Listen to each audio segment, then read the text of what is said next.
안녕하세요. 인사이트 코리아입니다. 국제사회에 진정한 우방은 없다라고 얘기하죠.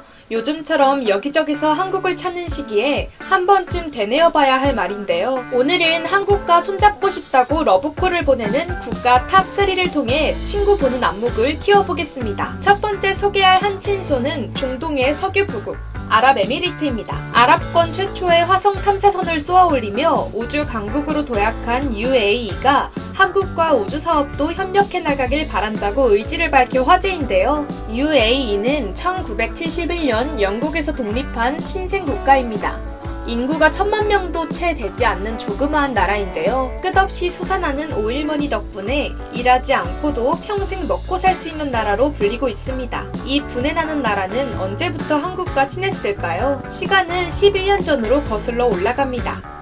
UAE는 2009년 우리나라의 벤처기업이었던 세트렉 I의 도움을 받아 첫 인공위성 두바이셋을 개발했습니다. 양국의 공동 프로젝트는 2013년 두바이셋2 개발로 이어질 때까지 계속되었는데요. 당시 프로젝트에 참여했던 22살의 엔지니어가 현재 탐사선 프로젝트를 총괄하는 사라 알 아미리 UAE 첨단과학기술부 장관이 되었다니 시간 참 빠르죠? 첫 인공위성을 만드는데 5년이 걸렸던 UAE는 2014년 갑자기 2021년까지 화성에 탐사선을 보내겠다고 깜짝 발표해 세계를 놀라게 합니다.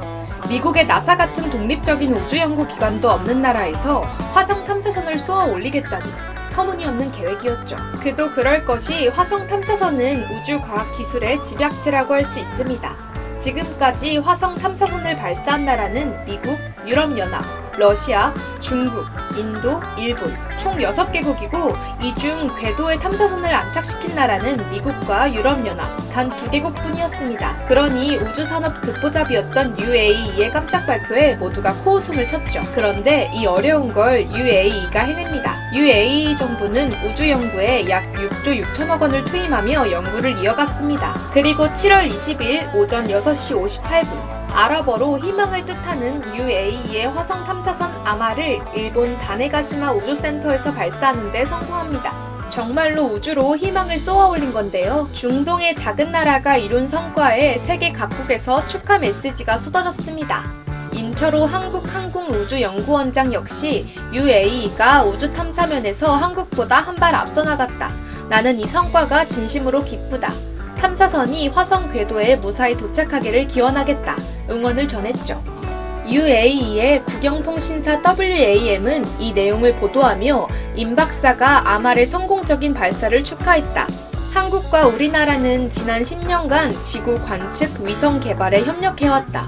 한국은 2022년 7월에 달 궤도 탐사선을 발사할 계획이다. UAE는 한국에 축적된 데이터와 희망의 경험을 공유할 것이며 우주 탐사 협력에 새로운 장을 열어갈 것이라고 전했죠. UAE는 한국과 첫 위성 개발을 함께했고 한국과 협력해 개발한 바라카 원전을 올해 7월부터 가동합니다. 과학기술 분야에서 10년간 이어진 두 나라의 협력 관계가 이젠 우정의 빛을 띠고 있는데요. 앞서 모하메드 왕세제가 SNS에 한국과의 관계에 감사하고 자랑스럽다고 말했던 이유.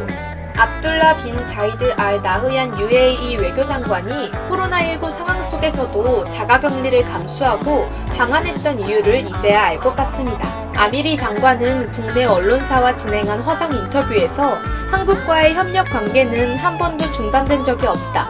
우리는 한국의 과학기술 전공 학생들을 많이 유학 보내고 있으며 한국에서 배우고 온 학생들이 UAE에서 프로젝트 책임자로 많이 일하고 있다. 향후 우주 개발에서도 한국과 장기적 전략적 관계를 이어가고 싶다고 밝혔습니다. 두 번째 한친소는 인도입니다. 인도가 한국과의 우호 관계를 쌓고 싶다고 연일 러브콜을 보내고 있는데요. 인도 현지에서도 한국과의 관계를 강조하는 뉴스가 보도되는 상황입니다. 기사 제목을 보면 깊어지는 인도와 한국의 관계, 한국은 인도와 깊은 관계를 원한다 등 양국의 관계 발전에 주목하고 있습니다. 응? 우리나라가 그랬어? 하는 분들도 있을 텐데요. 기사 내용을 요약하자면 이렇습니다. 인도와 한국은 더욱 단단한 동맹관계를 다지기 위해 수많은 양자 협정을 체결했다. 경제 파트너십은 연간 220억 달러에 달하며 방위 동맹은 단순한 무기 시스템 판매 및 구매 거래에서 벗어난 것으로 보인다. 하지만 양국의 노력에도 불구하고 인도인들과 한국인들은 서로 공감하지 못하고 양국의 관계 증진을 가로막고 있다. 한국인들은 인도를 가난과 배고픔으로 넘쳐나는 제3의 세계 국가로 인식하며 인도인들은 한국이 가진 다른 동아시아 국가들과의 문화적, 사회적 특성을 구분하지 못하는 듯하다. 기사는 양국의 미래를 위해 국민들이 문화적 편견을 극복해야 할 때임을 재차 강조합니다. 관계 증진을 바라는 호소는 건설적이지만 국제사회의 흐름을 읽기 위해서는 어떤 상황에서 이런 목소리가 나오는 것인지 알아야겠죠. 인도와 중국은 1962년부터 국경 갈등을 겪고 있습니다.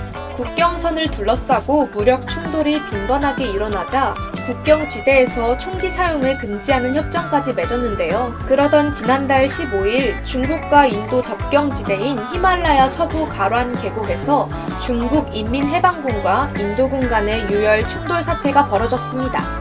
중국군이 총 대신 쇠못이 박힌 몽둥이를 휘둘러 비무장 인도군 20여 명이 목숨을 잃는 큰 사건이었죠. 인도 국민들은 공분했고 뉴델리, 뭄바이, 러크나우, 아마다바드, 암리차르 등을 중심으로 반중 시위가 확산됐습니다. 중국산 불매운동 역시 빠르게 진행되고 있는 상황에서 인도 정부는 중국산 앱 사용 금지를 시작으로 강력한 경제 보복을 예고하고 있습니다. 미국의 트럼프 정부가 중국을 고립시키기 위한 인도 태평양 전략에 총력을 다하는 이때 인도 역시 중국 숨통을 조이기에 적극 참여할 것으로 보입니다. 그리고 인도 태평양 전략의 주요 길목을 지키는 나라 중 하나인 한국과 깊은 관계를 맺어나가길 원하겠죠. 인도 내 반중 정서가 얼마나 가느냐에 따라 다르겠지만 당장의 변화는 이미 눈앞에 보이고 있습니다. 중국산 불매운동으로 샤오미의 오포를 대신해 삼성전자와 LG전자의 중저가 스마트폰 판매량이 상승하는 반사이익이 발생했으니까요. 시장 조사업체 카운터포인트 리서치는 2분기 인도 스마트폰 시장에서 삼성전자가 480만 대를 팔며 점유율 26%를 기록, 2위 자리를 탈환했다. 샤오미가 29%로 여전히 1위를 유지했으나 삼성전자와의 차이는 3%포인트 내외로 줄어들었다. 인도 시장 내 중국 브랜드에 대한 반감으로 하반기 중국 브랜드들의 판매량 부진이 예상된다. 이로 인해 삼성이 최대 수혜자가 될 것이라고 전망했죠. 이와 함께 인도에서도 5세대 이동통신 5G 상용화가 추진 중인데 이때 세계 1위 5G 장비 업체인 화웨이가 배제된다면 국내 업체에게는 큰 기회가 될 것입니다. 통신 장비와 군수품 수출도 증가될 것으로 전망되는데요. 인도는 2017년에도 대한민국이 개발하여 운용 중인 K9 자주포 완제품 100대를 구매했고 그 성능에 매우 만족한다고 후기를 남긴 바 있습니다. 코로나 시대에 맞물려 인도 의료기기 시장 역시 눈여겨봐야 할 텐데요. 일본, 중국, 한국에 이어 아시아에서 네 번째로 큰 의료기기 시장을 가지고 있습니다. 전문가들은 인도 의료기기 시장은 오는 2025년 약 60조 원 규모로 급성장할 것이라고 내다보고 있습니다. 5년 후 우리나라보다 5배 큰 의료기기 시장이 인도에 열리는 셈입니다. 속은 알 수 없지만 매력이 상당한 새 친구를 만났을 때의 느낌이 이럴까요? 관계는 장담할 수 없지만 메리트가 큰 만큼 인도와 한국의 우호적인 관계가 앞으로 지속되길 바라봅니다. 할 수 없이 어울리기는 하는데 좋아하지 않는 친구도 있는 법입니다. 일본이 그렇다는 건 아니지만 이제 와서 한국 대상으로 상호 입국 완화하겠다고 뒷북치는 일본 소식 전해드립니다.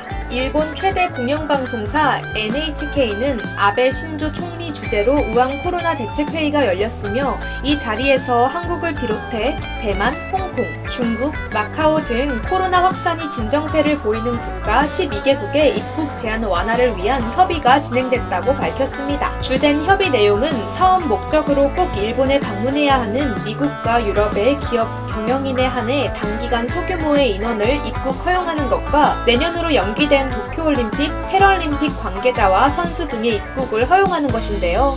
소식이 전해지면서 국내에서는 이르면 8월부터 일본 여행이 가능해질 것이라는 전망도 나왔으나 이는 좀 더 두고 봐야 할 것 같습니다. 아이러니하게도 일본은 입국 제한 완화 조치를 검토한 당일 케냐, 네팔 등 17개국을 입국 제한 대상에 추가했습니다. 이미 129개국과 지역에 대해 입국 금지 조치를 시행 중이었는데 거기에 플러스 17을 하면서 146개국에 대해 입국 제한을 하게 된 거죠. 일본은 해외 확진자 유입을 방지하고자 대문을 꼭꼭 걸어 잠그고 여전히 신중한 태도를 보수 중인데요. 그 문은 계속 쭉 이대로 닫아두는 게 좋을 것 같습니다. NHK에 따르면 23일 하루 도쿄에서만 1일 신규 확진자가 300여 명 이상 발생했는데요.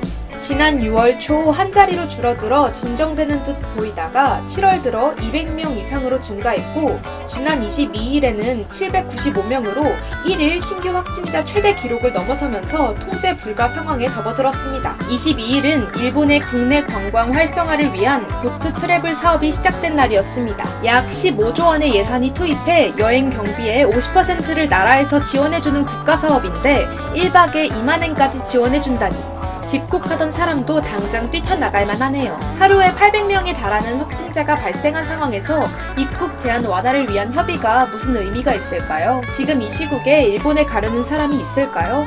사실상 일본이 입국 금지 조치한 146개국 나라가 이젠 일본을 입국 금지 조치해야 하는 상황이 아닌가 싶습니다. 지금까지 인사이트 코리아였습니다. 감사합니다.